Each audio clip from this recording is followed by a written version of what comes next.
Hello. Hello, everyone, and welcome to another edition of Ian Saturday Night.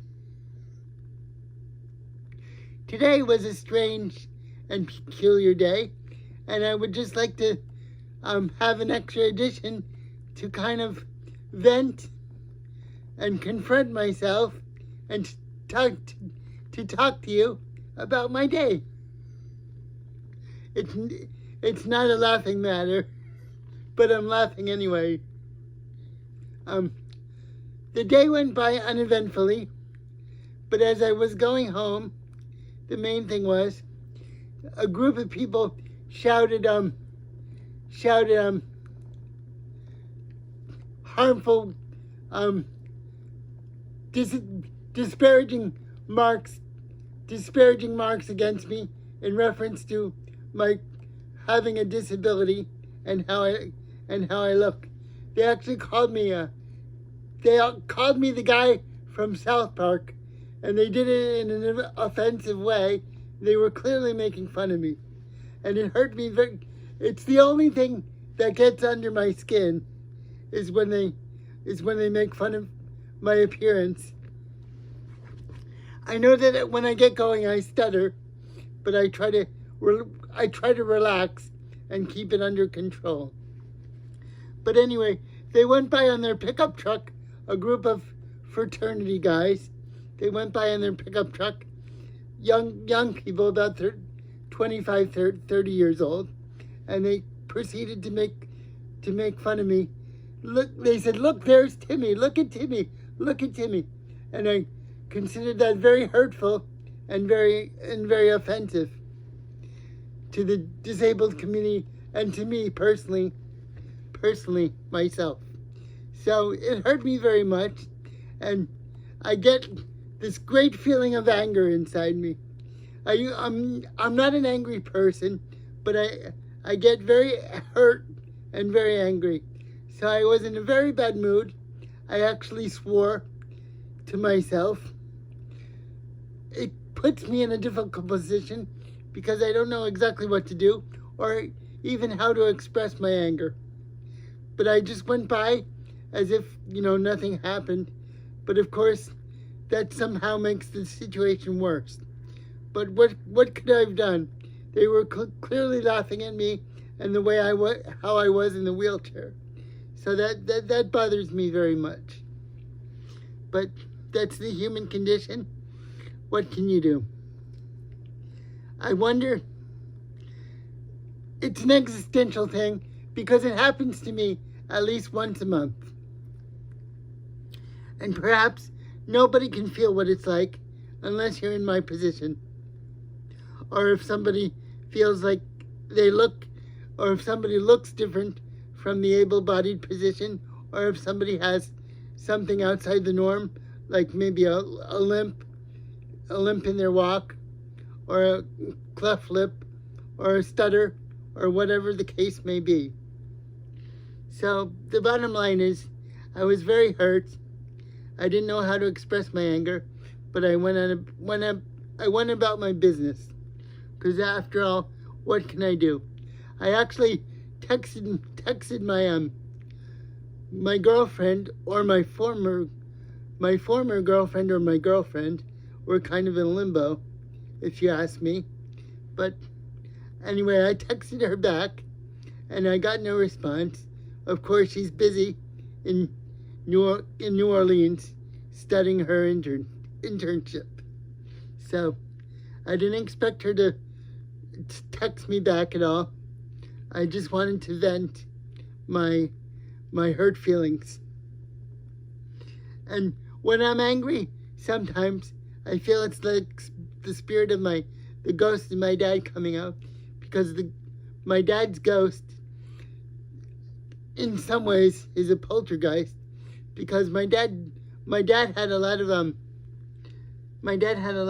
uncomfortable feelings during his life, a lot of frustration in being a painter, and my dad felt in many ways as he was stuck in Key West. In many ways, he wanted to be part of the big city, or to go to England So in many ways, my dad was frustrated and unfulfilled, creatively and geographically. I felt like my dad wanted to voyage out. So when I have these feelings of anger, in some ways, I feel it's like the spirit of my dad coming out. Very much so. So anyway, I texted that. I went on my way. And I said the F word in the text message just because I felt really, really shitty. I felt really shitty about the whole thing. And I don't know how to express my anger a lot. When I am angry, I tend to be honest, I tend to burst into tears. I know that's not very effective when you're angry to burst into tears, but in my position of having challenged mobility, that's what happens. I tend to get frustrated, and all of a sudden I burst into tears. So that was my day, and I just needed to say that.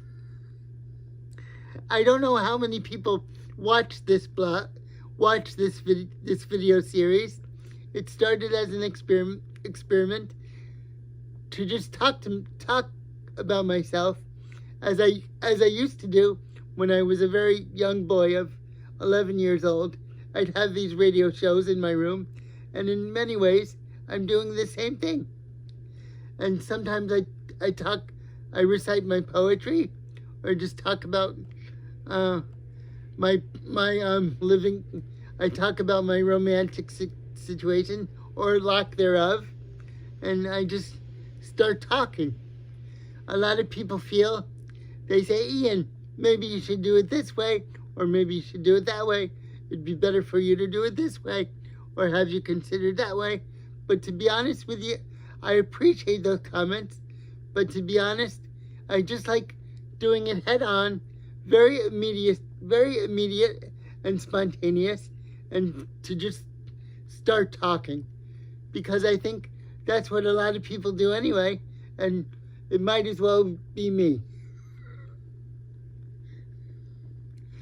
For better or worse, what you see is what you get. And I don't think anybody can hold it against me. I know that a lot of you might have opinions of what you want to see or how you want to see things better, but to be honest, this is the best way for me to handle it right now. I've applied to film school.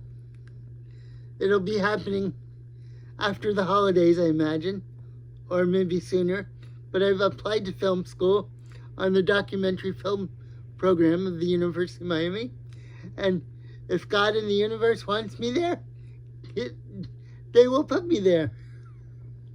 That's all I can say. In my other video journals, I've talked about my spirituality. Basically, if you want to put a label on my spiritual beliefs, I think I'm a metaphysical person in some ways, at least so far as I believe in a divine world and a demonic world, kind of a yin and yang thing. I know that probably doesn't make sense to a lot of you, but to some of you it might.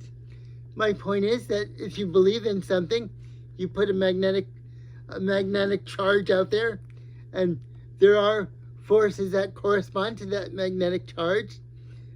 There's either positive or negative, or the demonic and the divine, or the divine and the demonic. That's just how I think about things, because I've known some people that are very into the dark world, and they become dark. So therefore, that world must exist. By the same token, I've seen a lot of people that are concerned with the angelic side of things, or things about Jesus, and they feel very positive about themselves. So therefore, I think those worlds in the quantum mechanics of things, those two worlds definitely exist. And I never thought this absolutely, but from what I've read, I believe in extraterrestrial. I believe in aliens, very much so. I used to not think about this so much, but there have been so many reports of UFOs lately, so I tend to believe that there's got to be something to it. There's been so many sightings and so many reports. There has to be something going on. I don't know what these aliens are, or if they could be projections of our own collective imagination, like Carl Jung thought there was a collective subconscious that we can create things. But from whatever the case, there are some extraterrestrial visitors around. I really do have a positive I have a positive feeling that aliens are definitely around, or they definitely are trying to visit us in some. I'll call them visitors. I don't mean to call them aliens, but I believe in Whitley Strieber. I believe in Whitley Strieber and his idea of aliens. He believes he's abducted, and I believe him very much so. So I'm with him, and I know that someday we'll find out the truth. I don't know when, but there's definitely something going on between Roswell, New Mexico, or Area 51, or some combination of something going on. That I know. There has to be. There's too many reports of things going on. Well, I've said a mouthful in more ways than one, and I'll talk to you next week. This has been Ian's Saturday night on a Friday, and thank you for allowing me to talk. Bye, everybody.